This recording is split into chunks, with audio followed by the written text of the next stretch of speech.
Welcome to Drive for Success. Life doesn't truly begin until we've done the groundwork. Carl Jung, one of the most influential psychologists of the 20th century, believed that our journey through the first few decades of life is not the main story, but merely preparation. Life really does begin at 40, he set up. Until then you are just doing research. It's a bold claim, one that challenges how most people view aging. We're taught to fear growing older, to see midlife as a period of decline, chaos, or crisis. Popular culture is filled with cliches about the so-called midlife crisis, a time of existential dread, rash decisions, and desperate attempts to cling to youth. But Jung offers a radically different perspective. What if this stage of life isn't a crisis at all, but an awakening? What if it's not an end, but a new beginning? To understand this, we need to look at what the first 40 years of life represent. Think of those years as a phase of exploration, a time when we gather experiences, build identities, and learn how the world works. It's a time of rapid growth where we absorb ideas and values from the people and culture around us.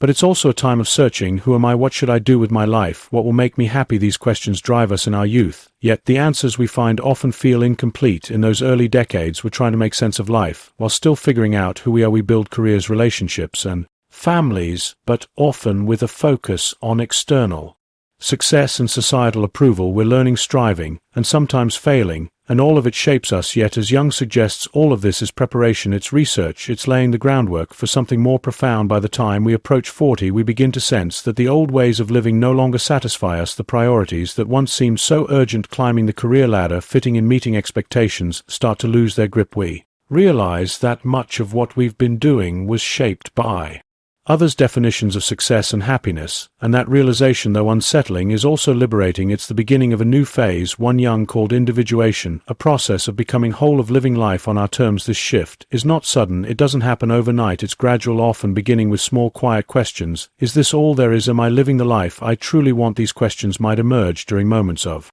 reflection, a career milestone, a significant birthday, or even just a quiet evening alone. But once they appear, they don't go away, they grow louder, demanding answers. And those answers require us to confront ourselves in ways we never have before. The world may see this as a midlife crisis. It's easy to label these moments of questioning and change as a breakdown, but Jung invites us to reframe the experience. What if this is not a crisis at all? What if it's an opportunity? What if this stage of life, with all its challenges, doubts, and shifts, is exactly what we need to become, the person we were always meant to be? Midlife, as Jung saw, it is not the beginning of the end, it's the beginning of something far more real, meaningful, and authentic. To fully appreciate Jung's perspective, it's helpful to consider how we viewed the first half of life. During this stage, we are focused on building what he called the persona, the outward identity we present to the world. This persona is influenced by our upbringing, culture, and social expectations. It's the version of ourselves that seeks approval, fits in, and succeeds in the eyes of others. It's a necessary phase. Without it, we wouldn't learn how to navigate society or establish the foundations of adulthood. But the persona is not the whole self, it's a mask, a role we play. And while it serves its purpose, it's only one part of who we are. The problem arises when we become too attached to it, mistaking it for our true self. By the time we reach midlife, the cracks in the persona begin to show. The roles we've been playing, the successful professional, the devoted parent, the dutiful partner, start to feel restrictive. We begin to sense that there's more to us than the image we've been projecting. And this is where the real work begins. Jung called this process of moving beyond the persona individuation. Individuation is about integrating all parts of ourselves, not just the socially acceptable ones, but also the hidden, shadowy aspects we've ignored or suppressed. The shadow, as Jung described it, contains everything we've rejected about ourselves, our fears, insecurities, and unfulfilled desires. Facing the shadow can be uncomfortable, even painful, but it's essential for growth. Only by acknowledging and accepting these parts of ourselves can we become whole. At midlife, the process of individuation takes on new urgency. The questions we face are no longer about external achievements, but about inner fulfillment. What truly matters to me? What do I want to leave behind? What kind of life do I want to create? These are deeply personal questions, and the answers can't be found in the expectations of others. They require us to turn inward, to listen to our own inner voice. This inward turn is often accompanied by a shift in priorities. In our youth, we are driven by ambition, competition, and the desire to prove ourselves. We chase after success, recognition, and material rewards.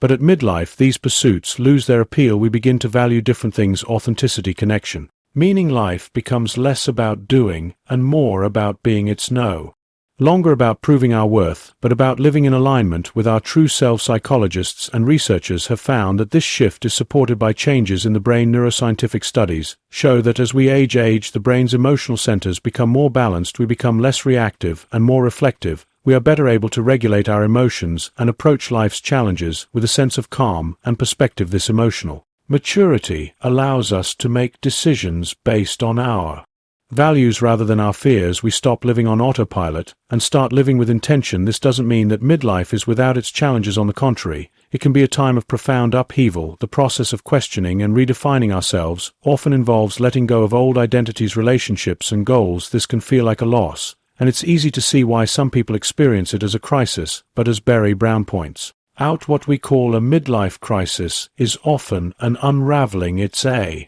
time when we are challenged to let go of who we think we're supposed to be and embrace who we truly are. This unraveling can be messy. It might involve difficult conversations, major life change, or periods of uncertainty. But it's also a time of incredible growth. Viktor Frankl, a psychiatrist and Holocaust survivor, wrote that the primary drive in human life is the will to meaning. At midlife, this drive becomes more urgent. We are no longer content to live according to someone else's script. We want a life that feels significant, even if it looks different from what we once imagined. For many, this means confronting fears that have held them back: the fear of judgment, the fear of failure, the fear of stepping into the unknown. These fears can be paralyzing, but midlife offers an opportunity to face them head on. It's a chance to rewrite the story of our lives, to let go of what no longer serves us, and embrace what truly matters. Abraham Maslow, a pioneer in humanistic psychology, described this process as self-actualization. It's the drive to realize our full potential, to become the best version of ourselves. At midlife, self-actualization takes on a new depth. It's no longer about achieving external success,